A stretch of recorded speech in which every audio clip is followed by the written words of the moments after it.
국가 부채가 36조 달러입니다. 이제 예전 같지 않은 미국. 트럼프 머릿속에 나온 거는 관세인 거예요. 도덕이 없어요. 동맹도 없고 신뢰도 없어요. 신뢰할 수 없는 미국이 되는 거죠. 팍스 아메리카나의 종말, 석양이다. 관세는 적은 미국의 몰락.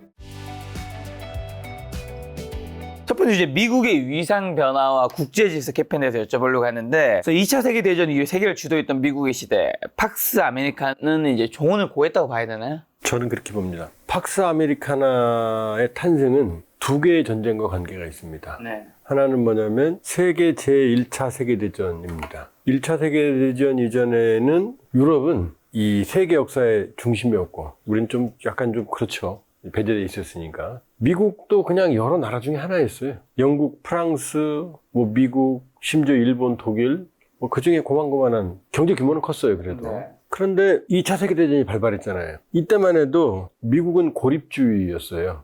뭐냐, 유럽은 떨어져 있잖아요, 대서양으로. 니들끼리 싸워, 우린 싫어. 그런데 이제 1차 세계대전이 이제 독일이 결국 미국을 끌어들였죠. 뭐 예정된 수순이라고 볼 수 있어요. 자, 1차 대전에 참전하면서 이제 유럽의 안보는 미국의 안보가 돼버렸습니다. 그동안 혼자 살다가, 심지어 뭐 영국하고 독립전쟁까지 했잖아요, 네. 미국이. 그런데 이제 결정적으로 두 번째 전쟁, 2차 세계대전이 미국을 이제 세계의 중심으로 이끌었습니다. 이게 국제주의예요. 그러니까 고립주의는 뭐냐면 우리는 멀리 떨어져서, 미국은 다 했잖아요. 모든 자원이 다 있었잖아요. 그러니까 유럽과 큰 연계 없어도 우리끼리 잘 먹고 잘 살 수 있어가 이제 고립주의였거든요. 그런데 2차 세계대전이 터지면서 이제 미국은 세계 공업의 중심이 됐습니다. 그때는요, 뭐 일주일에 하나씩 구축함을 찍어낼 때도 있었어요. 어마어마하게 이 호위 항모부터 에시스 구축함까지, 항공모함까지 세계 무기의 절반 이상을 가질 정도라고 해도 과언이 아닐 정도로 전시경제를 찍어내면서 세계 중심이 됐습니다. 전쟁이 끝나고 나니까 이제 유럽은 폐허죠. 미국은 거의 뭐 폭탄 한 방도 안 맞았잖아요. 산업생산이 그대로 유지가 된 거죠. 그러니까 대략 전쟁이 끝나고 나서 미국은 세계 GDP의 40에서 50%, 대략 40%라고 말하는데 절반 가까이 차지하는, 그러니까 미국과 기타 등등의 세계가 전개가 된 거예요. 그러니까 또 마셜 플랜이라고 그래서 미국은 유럽을 부흥시키는 중심이 되고, 그러니까 이제 전 세계에는 미국을 중심에 놓는 질서가 형성이 된 거예요. 뭐 냉전을 했다고 그러지만 소련 전성기 때 소련이 미국 GDP의 80년대 소련 GDP가 40%밖에 안 됩니다. 미국 GDP에. 그러니까 2차 세계대전은 미국을 국제주의라는 숙명으로 이끌어들였어요. 이제 2차 세계대전 이후부터는 고립주의라는 건 사라집니다. 미국 내에서. 네. 왜? 미국이 전 세계의 질서를 지키고 전 세계 공급망을 장악하면서 세계 경제의 중심으로 자리 잡는 거죠. 이제. 그러니까 이게 바로 팍스 아메리카나예요. 그러니까 전 세계에는 미국의 힘, 미국의 경제력, 미국의 문화력. 다 우리 영화, 헐리우드 영화 봤잖아요, 어릴 때. 이게 이제 소위 미국의 국제주의입니다. 그러니까 고립주의는 이제 사라진 거죠, 이제. 네. 우리 혼자 살 수 없다. 이게 미국의 숙명이었거든요. 그런데 냉전 체제가 끝나고 소련이라는 블록이 무너지면서 이제 미소 양강체제가 깨져버리죠. 소련이 붕괴했지만 미국도 좋은 건 아니에요. 미국도 점점 예전만 같지 않아요. 지금 미국의 GDP는 세계 GDP의 한 25% 정도 됩니다. 중국이 이제 부상했죠. 중국이 2021년에는 미국 GDP의 76%까지 따라갔어요. 일본도 70% 좀 넘다가 꼬꾸라졌거든요. 그러니까 이제 미국은 예전에 미국과 기타 국가들이 아니라 이제 국제질서, 아직도 세계 GDP 4분의 1이니까 절대 강자지만 근데 브릭스가 39%예요. 그러니까 이제 점차 다국화합니다. 다국화. 그러니까 세계 질서는 이제 미소 양강체제. 그러니까 미국 팍스 아메리카나의 탄생과 함께 이제 냉전이 시작됐으니까 미소 양강체제. 그러나 소련의 힘은 미국의 절대 열세였죠. 그러니까 소련이 무너진 것도 레이건은 힘으로 밀어붙였거든요. 네. 레이거노믹스, 스타워즈, 우주전쟁. 그러니까 고르바초프가 항복하고 무너진 거거든요. 그러니까 소련이 무너졌지만 이제 미국도 냉전이 끝나고 점차 국력이 약화됐거든요, 점차. 그러니까 지금 25%에서 하향세예요. 그러니까 이제 예전 같지 않은 미국, 이제 팍팍해진 거죠. 김 작가도 여유 있으면 뭐 직원들 회식도 하고 뭐 선물도 사주고 그러죠. 그렇죠. 근데 팍팍해지면 어떻게 해요? 야근 시키고 수당 안 주고 야 각자 먹어 이렇게 되는 거거든요. 그럴 수 있죠. 저도 소비가 줄어들더라고요. 김 작가가 그런 적은 없지만. 지금 그 상황이 온 거예요. 네. 그러니까 미국이 예전 같지 않은 거예요. 그러니까 우리가 바이든 정부하고 트럼프 정부하고 차이를 두는데 사실은 상황은 똑같았어요. 왜냐하면 미국이 트럼프 정부 올 1월 기준으로 국가 부채가 36조 달러입니다. 우리 돈은 5경이 넘어요. 그 다음에 무역 적자 대규모의 무역 적자, 1조가 넘어가는 무역 적자 매년. 그다음에 재정 적자는 지금 이자만 1조 달러예요. 그리고 추가로 한 1조 달러 가량이 적자가 나요. 그러니까 미국은 이제 1인당 GDP 8만 6, 7천 불까지 왔지만 네. 그러나 재정 적자라고 하는 어마어마한 빚덩이, 그다음에 무역 적자라고 하는 이 두 개가 매년 쌓이는 거예요. 그렇죠. 그러니까 이게 폭발 직전인 거예요. 그 위기가 온 거죠. 위기가 온 거죠. 그러니까 그럼 바이든 없었냐? 똑같았죠. 그러니까 바이든은 어떻게 했냐면은 동맹을 중시했습니다. 네. 내가 예전 같지 않으니까 야 한국 일로 와. 한미일 캠프 데이비드 정상회. 우리 어깨에 스크럼 짜자. 같이 하자. EU한테 동맹은 중요한 거야. 내 역할을 좀 네가 좀 해. 이거였어요, 사실은. 네. 그러니까 화장 곱게 하고 와서 나 이쁘지 우리 같이 일하자 이렇게 얘기한 거고 동맹을 중시한 이유는 미국이 예전 같지 않기 때문이에요. 옛날에 힘 있을 때 나 혼자 다 하면 되잖아요. 동맹의 힘이 필요해진 거예요. 이게 역할 분담이었거든요. 근데 트럼프는 이제 세수도 안 하고 코도 안 풀어와갖고 주먹질하면서 돈 내놔 이제 동맹 등쳐서 돈 내놓으란 말이야. 내가 밥 사준 거 다 내놔. 네. 이렇게 되는 거예요 지금. 네. 이게 큰 흐름입니다. 그러니까 지금 두 사람이 칼춤을 췄죠. 네. 하나는 머스크, 하나는 트럼프. 둘이 한때 사이 좋았죠.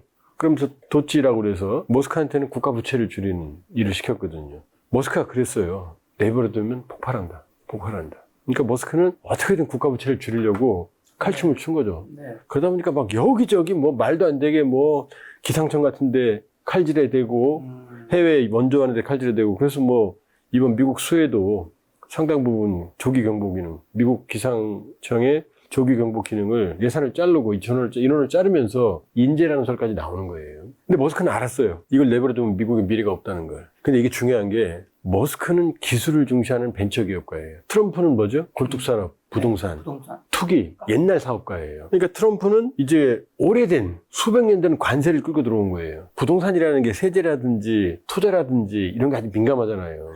그러니까 트럼프 머릿속에 나온 거는 관세인 거예요. 관세를 부과하면 관세는 수입품의 물건, 세금이 붙는 거잖아요. 이게 국가 수입이 되잖아요. 이게 국가 수입이 되면 어떻게? 국가 부채가 줄잖아요. 그 다음에 관세를 때리면 이제 또 벌써 그렇게 말했어요. 반도체에 100% 관세 때릴 거라고. 근데 미국에서 생산하면 관세 안 때리겠다고. 미국으로 한 거죠. 그렇죠. 리쇼어링. 그러니까 해외에 있는 관세를 안 받으려면 미국에서 공장을 이게 트럼프 이렇게 생각한 거예요. 그 다음에 BBB, 빅 뷰티풀 빌, 감세 정책. 세금을 줄여주면, 법인세를 줄여주면, 그 다음에 소득세를 줄여주면 기업들이 투자를 할 거고 자금의 여유가 생겨서 소비가 늘어날 거다 이렇게 생각한 거예요. 근데 모스크바 보기에는 환장하는 거거든요. 그거 아니거든요. 그러니까 트럼프한테 미쳤다고 하고 뛰쳐나간 거예요. 그게 지금 정면으로 충돌하는 거예요. 그럼 어떻게 아메리카당을 창당했잖아요. 그럼 내년 11월이면 중간선거거든요. 지금 미국은 민주하고 공화가 거의 절반씩 나눠갖고 있기 때문에 한두 석만 가져도 넘어가요. 네. 지금 공화 상원 하원 다 지배하거든요. 네. 근데 머스크는 아메리카당을 창당해서 이 트럼프 비민주, 반민주, 비공화의 역할을 만들겠다는 거예요. 몇 석만 얻어도 이제 머스크가 캐스팅볼을 칠 수 있는 거예요. 제가 보기엔 성공 가능성이 있어요.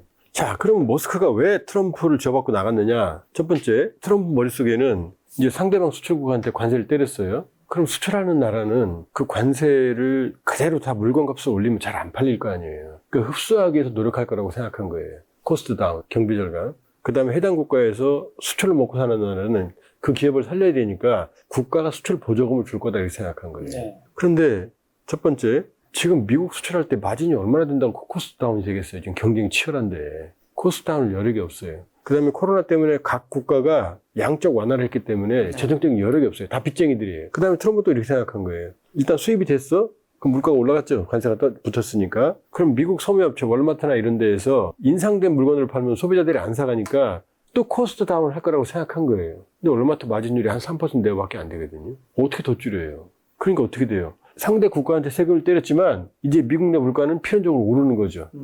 그러니까 트럼프 생각은 그동안 니들이 내 등을 쳤으니까 니들한테 내가 삥을 뜯을 거야 이렇게 생각했는데 네. 결과적으로는 미국 소비자 물가에 전가가 돼서 소비자 삥을 뜯는 거예요 지금. 그러니까 미국 소비자가 세금을 내는 거죠. 그다음 그러면 결과적으로는 미국 소비자의 출혈이 되니까 어떻게 되죠? 소비가 위축되겠죠. 그럼 경기가 더 위축되겠죠. 그 다음에 트럼프가 자 이제 관세 안 내려면 우리한테 와서 공장을 줘. 공장을 줬다고 칩시다. 1인당 GDP가 8만 6, 7, 8천 불 하는데 인건비가 됩니까? 우리가 3만 6천 불이고 중국이 1만 3천 불이거든요. 동남아 거 가면 몇천 달러밖에 안 돼요. 그러니까 중국도 인건비가 비싸서 베트남, 방글라데시로 옮겨가잖아요 지금. 근데 8만 6천 불로. 야 여기다 조선수 줘. 조선수 지금 철강 어떻게 할 거예요? US 스틸 같은 거 지금 일본이 인수하는 판인데. 그러니까 제조업이 살 수가 없죠. 살 수가 없죠. 그러면 결과적으로는 지금 트럼프가 생각했던 지금 계산해 봤을 때 지금 감세법으로 10년간 네. 한 4조 5천억 정도의 세수 감소가 예상이 돼요. 근데 관세는 3조에서 한 4조 정도 되거든요. 그럼 어떤 일이 벌어지죠? 결국 관세로 들어오는 세금은 미국 국민들 네. 물가로 올라가고, 그럼 지금 결과적으로는 어떻게 되죠? 지금 세수가 줄어드는 부분, 이것도 해결이 안 되는 거 아니에요. 왜? 경기가 더 쪼그랄 테니까. 네. 인플레이션은 더 올라갈 거고. 이게 지금 현실이에요. 벌써 나타나고 있어요. 뭐 그동안은 안 나타난 이유는 뭐냐면 미국 물가에 경제 결정적인 영향을 미치는 자동차 업계 같은 경우는 부품을 한 6개월치 미리 수입을 했어요. 이 사건 미리. 관세전. 그러니까 아직 반영이 안 되는 거죠. 그다음에 주택 경기가 지금 쪼그라들고 있어요. 네. 왜? 주택 경기는 모든 수입품으로 만들어서 가정까지 다 만들잖아요. 그러니까 주택 경기가 최저로 지금 하락하고 있어요. 거기다 미국은 주택은 후분양이니까 이 올라간 금액은 이제 몇 달, 몇 년 뒤에 지금 나온다고 해요, 지금. 그런데 벌써 어떻게 되죠? 식료품 물가부터 시작해서 지금 브라질, 멕시코 때리잖아요. 브라질은 토마토, 멕시코 오렌지. 이 두 개 없으면 어떻게 돼요? 아침 식사 못 하는 거예요. 피자도 못 먹는 거예요. 스크램도 못 해 먹는 거예요. 이게 지금 올라가는 거예요, 지금. 그러니까 트럼프의 지지층이 러스트벨트 쇠락한 그 백인 서민들이잖아요. 이게 직격탄이 서민한테 가는 거예요, 이제 물가로. 자, 그러면 이제 벌써 미국인의 60%가 관세 정책에 반대를 했어요. 네. 더 올라갈 거예요. 이제 관세 전쟁은 이제 본격화예요. 이제 지금 우리 녹화하는 날이 이게 7일이잖아요. 근데 미국 시간으로 8일부터 이제 발효가 되거든요. 그럼 지금부터 이제 이게 본격화하겠죠. 그럼 이제 감당할 수 없는 물가 폭등이 일어날 거고. 자, 두 번째는 이제 이번에 미국이 한 행동을 보고 지금 벌써 어떤 일이 벌어지느냐. 대표적인 그 브라질하고 인도거든요. 50% 관세를 맞았어요. 인도는 원래 25%였거든요. 근데 인도가 왜 추가 20% 받았느냐. 지금 트럼프 대통령은 우크라이나 러우 전쟁 끝내려고 그러잖아요. 근데 푸틴이 전쟁을 수행하는 가장 큰 원동력이 석유하고 가스를 팔아서 전비를 충당하거든요. 그래서 국제사회에서 푸틴의 이 석유 수출을 아예 중단하면 되는데, 그럼 국제 원유 공급망이 붕괴되니까 값싼 상한선을 정해놨어요. 60달러 이하로. 그 브렌트유 같은 거는 90달러 해요. 그러니까 훨씬 싸잖아요. 그러니까 이 싼 석유를 사가는 걸 재미를 보는 게 중국하고 인도예요. 다른 나라도 눈치 보죠. 전쟁하는 나라 사면 나중에 어떤 일이 벌어질지 모르니까. 그러니까 인도가 지금은 좀 줄었지만 인도 전체 소비량의 한 3분의 1, 40%까지 러시아로 바꿨어요. 그러니까 어마어마한 이득이 들어오는 거죠. 그리고 아주 짭짤하게 모디의 실력이 재미를 봤거든요. 그러니까 14억 내수 시장을 가지고 있으니까 인도는 함부로 못 건드리거든요. 아무도. 그래서 인도는 안에서도 쓰고, 또 인도가 또 어떤 재미를 보냐면, 땅 좋고 헤엄치기가 뭐냐면은 보통 그 석유를 갖다 내부만 쓰는 게 아니라 그걸 가공해서 외국으로 팔아요. 그러니까 사실은 인도가 재미봤지만 인도가 또 경쟁력 있게, 가격 경쟁 있게 이 제품을 팔았으니까 전 세계가 사실은 러시아 싼 가격에 그 효과를 본 거죠. 그러니까 인도하고 중국을 때리면 이게 이제 세컨더리 생션 2차 제재라는 건데, 무슨 얘기냐면 러시아를 때려도 말을 안 들으니까 러시아의 석유와 우라늄을 사가는 나라를 때리면 이게 2차 관세예요. 그러니까 러시아에 때리기도 하지만 인도에 때리는 거예요. 최대 100% 때린다고 그랬거든요. 그럼 인도는 망하는 거죠. 그래서 인도한테 처음에 25% 관세를 그것도 억울한데 인도가 이번에 니네 러시아 석유 사가니까 20%도 50%가 돼버렸어요. 지금. 그럼 인도는 돌아버리는 거죠. 지금. 미국의 수출 어떻게 해요? 인도가 25% 맞을 때도 인도 국민들이 분노했어요. 왜냐? 항상 라이벌인 파키스탄은 19% 맞았거든요. 인도, 파키스탄은 왼수거든요. 우리가 이렇게 생각하면 돼요. 이재명 정권은 25% 받았는데 일본은 19% 받았어요. 국민 감정이 어떻겠어요? 뒤집어지죠. 그러니까 인도가 지금 뿔나 있어요. 그 다음에 이제 브라질 볼게요. 브라질은 원래 10%였어요. 왜냐하면 브라질은 미국의 적자 국가예요. 그러니까 적자 국가에 대한 건 10%라고 말했거든요. 근데 트럼프가 왜 뜬금없이 보호소나라라고, 브라질의 트럼프라는 친구가 있거든요. 전 대통령인데 쿠데타 모의로 우리 시민제 내란사태랑 똑같은 거죠. 지금 수사를 받아요. 근데 트럼프가 하지 말라고, 마녀사냥이라고. 이게 내정 간섭이에요, 명백하게. 그러면서 보호소나로 때문에 40% 추가 관세를 때렸어요. 그러니까 룰라로서는 지금 범죄인을 지금 사법부로 처리하고 있는데 지금 브라질의 사법 그 관계자들도 제재를 했어요. 미국에서. 선을 넘는 거죠. 내정 간섭을 넘는 거죠. 그러니까 인도도 50%, 브라질도 50%잖아요. 근데 브라질과 인도를 합치면 거의 조금 과장해서 말하면 인구가 20억에 가깝거든요. 이 브릭스거든요. 자, 그러면 인도 입장에서, 브라질 입장에서 그냥 당하겠습니까? 뭔가 하겠죠. 룰라 입장에서는 적자 국가인데 50%를 때려? 지금 윤석열 대통령 재판한다고 25%에 25% 추가해서 50% 때린다고 그러면 우리 가만히 있겠냐고요. 그거하고 똑같은 거예요. 그러니까 여기는 이제 슬그머니 누가 끼들까요? 중국이 끼어드는 거죠. 그래? 브라질이 미국의 커피를, 그러니까 미국이 브라질 커피를 사갔단 말이에요. 네. 이제 못 팔게 됐잖아요. 그랬더니 중국이 내가 사줄까? 중국도 14억이잖아요, 인구가. 그 다음에 인도하고 중국은 왼수거든요. 왜냐하면 지금 카슈미르 지역. 카슈미르 지역의 45%는 인도, 35%는 파키스탄, 20%는 중국이 악사이친을 가지고 있거든요. 맨날 충돌해요. 그 다음에 이쪽은 이제 동쪽, 펀잡 쪽이고, 네. 이쪽 벵골 쪽에는 아루나찰 프라데시라고 하는 지역이 길게 중국과 접하고 있어요. 티벳과. 굉장히 커요. 여기서 또 영토 분쟁이 있거든요. 맨날 전쟁이에요, 사실상, 에브리데이. 그러니까 중국과 인도는 왼수거든요. 중인 전쟁까지 했어요, 60년대에. 그러니까, 자, 미국의 전략은 뭐죠? 오바마 피보트 아시아. 뭐 잡으러? 중국 잡으러. 아시아 중시. 트럼프 인도태평양 전략. 중국 잡으러. 바이든 민주주의 세계 정상회의. 중국 잡으러. 트럼프 중국만 편다. 모든 미국 정권은 민주든 공화든 관계없이 중국만 편다거든요. 그게 쿼드예요. 서쪽에서는 인도가 중국을 막고, 왼수니까. 남쪽에서는 호주가 중국을 막고, 패권. 동쪽에서는 왼수인 일본이 중국을 막고, 미국은 항공모함 전단으로 이게 쿼드예요. 그러니까 지금 모디를 그냥 신줬단지 모시도 바이든 트럼프도 그랬거든요. 네. 근데 어떻게 했어요, 지금? 인도 뺨을 때린 거잖아요. 네. 50% 관세. 못 참아요, 인도는. 그러면 머니톡. 돈이 뭘 말하거든요. 그러니까, 자, 중국이 이제, 너 억울하지? 나하고 좀 사이좋게 지내자. 지금 이런 분위기인 거예요, 지금. 네. 이게 웃죠? 근데 제가 말씀드렸잖아요. 브릭스가 39%라고. 네. 미국은 25%라고. 네. 이러면, 단기적으로는 뭐 스위스 시계 못 팔아서 막 대통령 달래가고 뭐 그냥 빌고 그러지만, 장기적으로는 뭐예요? 아, 미국 의존의 공급망은 위험하구나. 그리고 이 트럼프의 관세 정책의 최대의 문제는 뭐냐? 신뢰 위기예요. 지금 도장 찍어도 네. 다시는 관세를 올리지 않는다, 이게 없어요. 우리 한미 FTA 했는데 그냥 말 한마디로 끝났잖아요.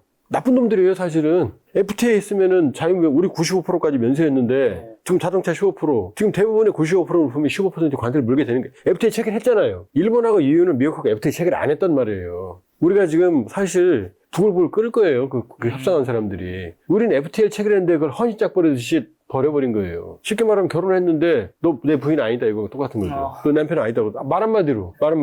혼인신고했는데 찢어버린 거잖아. 네. 그 자리에서. 그러면 전 세계는 이제 어떤 생각을 하느냐. 미국 의존의 공급망을 점점 벗어나려고 하겠죠. 브라질이 커피. 멕시코 이 시인바움 대통령, 그 여성분이 카리스마 강렬하더라고요. 미국이 토마토 안 사가? 그럼 토마토 팔 때 많아? 멕시코 토마토를 안 사가면, 양상추를 안 사가면 네. 햄버거 토마토 이 피자를 못 만들어요. 가격이 올라가요. 그러면 이걸 회피하기 위해서 관세를 일단 막겠지만, 미국 시장을 버리진 않겠지만, 네. 전 세계 공급망은 어떻게 되죠? 재편되죠. 점점 미국을 배제하는 쪽으로 다른 시장들을 창출하게 되는 거죠. 그렇죠. 그러면 결과적으로는, 자, 이 사건 터지고 나서 인도하고 영국이 발빠르게 FTA를 체결했어요. 트럼프는 관세를 때리는데, 그럼 미국 시장은 장벽이 높아지겠지만 나머지 시장들은 점차 장벽을 없애는 FTA를 할 거란 말이에요. 그렇죠. 그럼 단순히 생각해도 장기간 롱텀으로 하면 어떻게 되겠어요? 미국이 배제되겠죠. 자, 장기적으로 보면 이 사태를 각국도 생각이 있는데 그렇죠. 이걸 방치하겠냐고요. 장기적으로는 안 좋을 수 있다. 미국에. 장기적으로 안 좋죠. 부담이 된다. 더 큰 건 경제적 신뢰 위기도 있지만 도덕적 신뢰 위기. 아, 이게 왜 그러냐면 지금 바이든 대통령이 민주주의 세계 정상회의라는 걸 추구했거든요. 그러면서 중국, 러시아, 이란, 시리아, 북한 이런 권위주의 국가, 독재 국가들을 네. 배제하려고 그랬어요. 네. 근데 지금 트럼프 대통령 하는 짓은 완벽한 독재거든요. 자기 마음대로. 도덕이 없어요. 동맹도 없고 신뢰도 없어요. 그러면 미국의 지금 가장 큰 뼈아픈 상처는 뭐냐면은 도덕적 헤게모니를 상실하고 있어요. 자기 맘대로잖아요. 네. FTA 던져버리고 그 다음에 남의 나라에 내정 간섭하고. 근데 그 내정 간섭 아까 말씀하신 게 그 브라질이었죠. 브라질이요. 왜 하는 거예요? 왜 내정 간섭까지 하는 거예요? 보우소나루를 트럼프랑 친해요. 그리고 보우소나루가 트럼프 형태거든요. 룰라는 좌파거든요. 그러니까 트럼프는 남미의 자기 추종자인 보우소나루를 살려주고 싶고 보우소나루도 지지 세력이 있거든요. 보우소나루도 집권하면 브라질이 친미 국가가 될 거 아니에요. 그러니까 개입을 하는데 이건 브라질의 사법, 그것도 보우소나루에게 불리하게 판결 내지는 기소를 한다고 브라질 사법부를 제재하고 개인을 그 다음에 보우소나루 마녀사냥이라고 40% 추가 관세를 때리고 그럼 이거 받아들일 수 있겠어요? 브라질 국민들이? 쉽지 않죠. 굴복하지 않겠다고 말했어요. 네. 굴복하면 룰라 정권은 무너지죠. 그 다음에 이번에 우리 국민들도 느꼈을 거예요. 미국 믿지 못하겠네. 이유도요. 미국 믿지 못하겠네. 자, 우리가 옛날에 전두환 독재 정권, 5.18 광주민주화운동, 이때 미국이 전두환 정권을 측면 지원했잖아요. 적극적인지 아니지 논란의 여지는 있지만 그 독재 정권 인정했잖아요. 네. 그러면서 군부 독재와 미국 간의 결탁 관계에 대해서 우리는 분노했어요. 그래서 이제 반미라는 게 네. 반미라는 어떤 그 정서가 생겨났거든요. 근데 많은 그때 사람들이 그 반미에 동참했던 사람들이 유학은 미국으로 갔어요. 왜? 매력적이거든요. 미국의 국익 때문에 그런 일이 벌어졌지만 그렇지만 미국에 가면 자유, 인권, 평등, 첨단 학문, 네. 그 다음에 성숙된 민주주의 이런 것들을 배울 수가 있었거든요. 그러니까 안 갈 수가 없죠. 옛날에 우리가 중국 뭐 사대주의 그랬지만 그건 지금 시각인 거고 그 과거의 문명의 보고엔 중국을 어떻게 안 갑니까? 그러니까 중국 황제가 죽으면 우리 왕이 상복 입고 곡했어요. 네. 지금 보면 부끄럽죠. 그러나 그 당시로 보면 그게 정상인 거예요. 문화의 원천이니까. 그러니까 미국 하면 도덕적 헤게모니 네. 그래도 제국주의적 흑성 미국 국익을 위한 그런 건 측면이 있었지만 가면 뭔가 배워오고 매력적이었거든요. 그러니까 영화도 헐리우드 영화 봤단 말이에요. 그런데 트럼프는 아니잖아요, 지금. 동맹도 없고 친구도 없고 신뢰도 없고 언제든 바꿀 수 있고 본인 자체가 도덕성에 문제가 있는 사람이고 그러면 이제 더 이상 미국은 신뢰할 수 없는 미국이 되는 거죠. 그러니까 트럼프 이전과 트럼프 이후의 미국은 다를 거예요. 미국 스스로 민주주의라든 인권도 소프트 파워를 훼손하는 현상이 무너뜨리는 거죠. 미국의 국제적 리더십에 그렇죠. 굉장히 안 좋다. 그리고 중요한 건 트럼프 본인이 아니고 그런 트럼프를 미국 국민들이 지지했다는 거죠. 그렇죠. 찍었다는 거죠. 그건 미국 국민들이 민낯인 거예요, 사실은. 중국이 저렇게 뭐 G2고 76%가 따라가고 난리치지만 중국 영화 보세요? 중국 영화가 이 세계 1위 하는 거 보셨어요? 아니요. 중국 밖으로 못 나와요. 못 나오죠. 왜 그러냐? 바로 도덕적 헤게모니를 가지고 있지 않기 때문이에요. 5,000년 중국을 아시아 세계의 중심으로 만들었던 거의 5,000년간 유교, 한자 문화, 이 문화, 불교, 이 문화의 중심의 원천이 지금은 없기 때문이에요. 경제적으로는 세계 G2로 올라왔지만 정치는요, 독재잖아요. 사회는요, 인터넷도 14억을 통제하잖아요. 간첩법. 아니, 그러면 시진핑이 장기 집권하면서 뭘 박았냐면 중국 특색의 사회주의라는 그 이념으로 박아놨어요. 한국 특색의 문화를 가지고 이념을 가지고 세계화할 수 있나요? 우리 오징어 게임, 기생충, 뭐 이런 영화들이 왜 세계를 휩쓰는지 아세요? 음악이 보편적인 코드와 맞아있기 때문이에요. 글로벌 랭귀지로 해석을 하기 때문이라고요. 근데 중국은 어떻게 해요? 중국 국뽕영화 뭐예요? 장진호 같은 거. 6.25 때 중공군이 막 헌신적으로 싸웠다. 그 다음에 전랑 이미지, 강한 중국 중화의 민족주의 이런 걸 갖고 중국 특색으로 세계한테 내밀으니까 그걸 사람들이 받아들이나요? 그래서 중국이 안 되는 거예요. 첨단 기술도 없지만 앞으로도 안 됩니다. 왜? 중국 특색의 사회주의라는 걸 가지는 순간 그건 안 되는 거예요. 그러니까 예전에는 중국 영화, 진지한 영화 많이 나왔잖아요. 이제 안 나오잖아요. 그게 바로 시진핑 때문이에요. 시진핑의 중화민족주의, 독재, 문화적 독선 이런 것 때문이거든요. 그러니까 모든 세계를 지배하는 국가들은 저 모든 길은 어디로 통한다고요? 로마로 통한다고 그랬잖아요. 그렇죠. 왜? 로마에 가면 거기 소프트웨어가 있거든요. 폭력만 있는 게 아니라. 자, 베이징에 가면, 난징에 가면, 중국의 수도에 가면 거기 가면 문화가 있었거든요. 미국 워싱턴 뉴욕에 가면 배울 게 있었거든요. 네. 도덕을 배울 수 있었거든요. 네. 지금은 아니잖아요. 그러면 트럼프는 저는 팍스 아메리카나의 종말, 석양이다. 그리고 트럼프의 매일 저렇게 나오는 건 무너지는 미국의 비명이다. 관세는 저건 미국의 몰락. 물론 내일 몰락하진 않죠. 꽤 오래 갈 거예요. 네. 그러나 이건 아니다. 점진적 하락. 도저히 올라갈 수 없는 터닝 포인트를 만들 수 없는 그러니까 미국의 몰락을 자초하는 결정적인 계기를 트럼프가 만들 거고 역사는 저는 그렇게 기록할 거라고 봅니다.